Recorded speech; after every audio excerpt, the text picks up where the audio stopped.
Hi, my name is Tiki Jafar. Anyway, Samsung just released the Samsung Galaxy S20 series. I've got no idea why is the S20. I've got a pre-production cases over there on my desk saying Samsung S11e. I guess they tried to match the year 2020, so can you imagine next year you're gonna get the Samsung Galaxy S21. Yeah, and in case you're new to my channel, you're very welcome. Hit the subscribe button now. And yeah, if I wear those glasses, a company is gonna get roasted. And today's candidate is our favorite brand, Samsung, or as some people call it, Sami, Samsung, Slowsung, Shamsung, and Shitsung.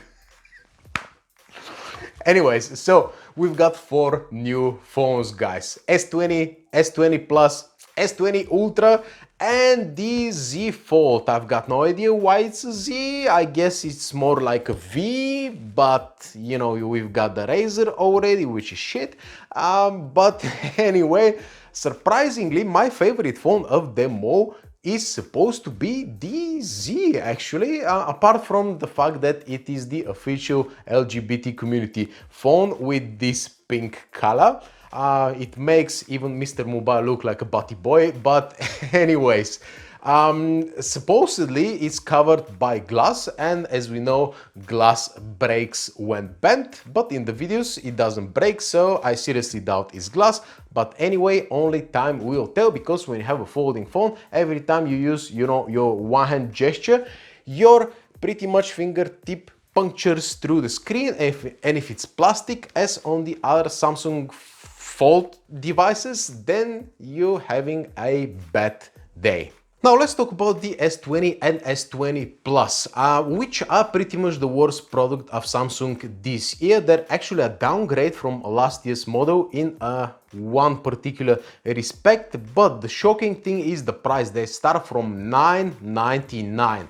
And in case you wanna buy it, you're an official dumbass, because you can get the S10 for like 600 bucks or even lower than that. So don't buy the S20 and S20 Plus, simply because their camera have lower apertures. Remember Samsung when they invented the dual aperture on the Samsung Galaxy S9, which I'm filming at the moment, by the way. During dark environments it can go to 1.5, and during, you know, good light it can go to 2.4, which is supposed to improve both low light and good light capabilities. Well, Samsung pretty much scrapped their own plans with the new Samsung Galaxy S20 series, because the aperture of the cameras went down on the main camera from 12 megapixels, which is again 12 megapixels, but from 1.5 to 1.8, which means lower quality low light photos. The super wide angle got from 16 megapixels to 12 for some reason, and you get more zoom. Okay, you've got 3 optical zoom versus 2 optical zoom. And the selfie cameras went from 1.9 to 2.2 aperture for, again, some reason. And of course the upgrade is a little bit bigger screens and a little bit bigger batteries, but that is to no surprise. So is it worth extra 400 bucks? Hell no, absolutely not. If you buy it, you're an official dumbass. So let's move to the showstopper. Huawei introduced the same periscope camera like 6 months ago on the Mate 30 Pro with 50 times zoom, and Samsung were like, nope, we're gonna do 100 times zoom no matter how shit it is. And yeah, if you watched the presentation and various tests with different YouTubers, the 100 times zoom is actually shit. But anyway, it is impressive that the phone can actually do 10 times optical zoom, guys. I'm gonna give it to that. But first of all, let's talk about how big this huge massive brick is. It is exactly as tall as the Xperia One, which is pretty much bigger than any other phone on the market right now.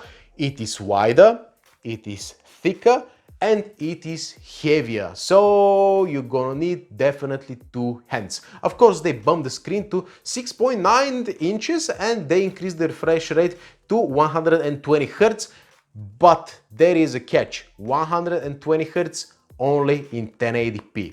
So it's like 6.9 inch in 1080p. Nah, I seriously doubt you're gonna use that. The other thing is that the main camera is 108 megapixels. Yeah! Can you fucking imagine? What they've done is, again, the aperture was 1.5, it went to 1.8, which means worse photos in low light. And then they use pixel binning, 7 to 1, something like that. They combine 7 pixels into 1, and from 108 megapixel you're getting a 12 megapixel image, the same as before pretty much, which is supposed to improve the low light capabilities. So in one hand, you actually increase the aperture, which means that you get lower quality, low light photos, and in the same time use pixel binning to compensate for that. So what was the whole exercise about again? And the ultra wide camera stayed at 12 megapixels. Meanwhile, Huawei Mate 30 Pro has 40 megapixels ultra wide camera. Way better, innit? The selfie camera is now 40 megapixels, guys, but again the aperture is up to 2.2, so what was the point again? And of course you're gonna shoot 8K, because no other device rather than your phone actually supports 8K.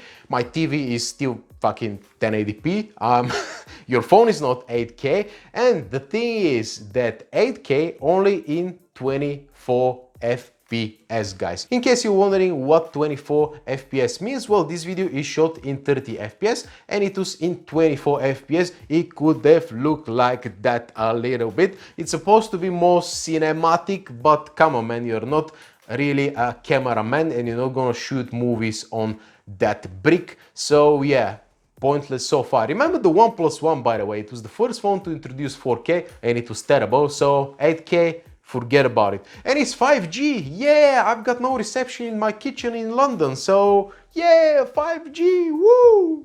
And you've got a 5000 milliamp hour bump in the battery, guys, which is much needed considering the crazy cameras, the big screen, and these, you know, 8K resolution videos and all of that jazz, and the 120 Hz screen. So if you get more than 7 hours of screen on time, I'm gonna eat any of those phones live on camera, okay? So you think that beefy battery is gonna charge quick, right? No, no, no, no, no. In the box you've got a slow charger. If you want a fast charger, 45 watt, you have to shell extra money for that. So you've already paid 1500 for the phone, okay, 1400, and then another 50 bucks for the charger, and then your phone charges to 0 to 100 in 1 hour and 14 minutes, guys. Oppo Find X is almost 2 years old and it charges 0 to 100 in 35 minutes. 35 minutes! And Samsung charges in hour and a half. So yeah, they're a little bit a few galaxies behind, I would say. And there is the SIM tray, dual SIM tray, but the second SIM slot is used by the memory card, which if you're gonna shoot in 8K, you definitely gonna need desperately. So the base price is 1400. You're getting 128 gigs of storage with 12 gigabytes of RAM, which is totally unnecessary because phones like the Pixel and like the Xperia 1 and Xperia 5 work fine with 6. But let's say 8 would have been fine, but anyway, yeah, you've got another version which God knows how expensive it's gonna be, 512 gigs with 16 gigabytes of RAM. Can you imagine what are you going to do? You can open up Snapchat, Facebook, Twitter, TikTok, YouTube, Call of Duty, and a few more games at the same time. Why? The last nail in the coffin is the terrible camera bump at the back and the availability of only 2 colors. I call it dumb gray and just black. Pretty much that is it, guys. If you want a shiny glass, forget about it. So who is the Samsung Galaxy Ultra for? Well, it is for the dumb Americans who are making 160 grand per year household income and they complain all the time that everything is expensive. Because Billy wants an Ultra for himself, his wife Janice is going to get the pink Z Fold phone, and finally they're gonna get a pink one for their daughter/son called Blake. So they're gonna spend $4,000 in phones, guys. And in case you don't know, there are countries that $4,000 is the actual annual income for the whole household. Over here in the UK it's not that bad, but not many people can afford to spend that amount of money for a phone. So if you want a Galaxy phone, buy the S10. It's still an amazing phone. Again, I'm filming with the S9 at the moment, which still serves me well for what I needed to do. After the Android 10 update, the phone got well fixed. There is no more lag, no more overheating, and is running quite well at the moment. So that was my hilarious video about the Samsung Galaxy S20. Guys, on the serious note, don't waste your money on that. Probably if you're feeling adventurous, you can try the Z folding phone, but anyways, a blue one would have been nice, the same as my pants at the moment, blue. So yeah, thank you very much for watching, guys. This was Tony from volokinproject. Don't forget to subscribe and let me know if you want to see more of those hilarious videos on my channel. So again, thank you very much for watching. Check all of my other videos, share this through all over the world, because volokinproject is gonna be #1 in 2020. Next year I'm going to all the events, MWC, WWC, whatever. In Vegas, I'm gonna be everywhere, giving you the most ridiculous information on the internet. Anyways, thank you very much for watching, guys. I get carried away way too much in that video, but yeah, it is what it is. See you later.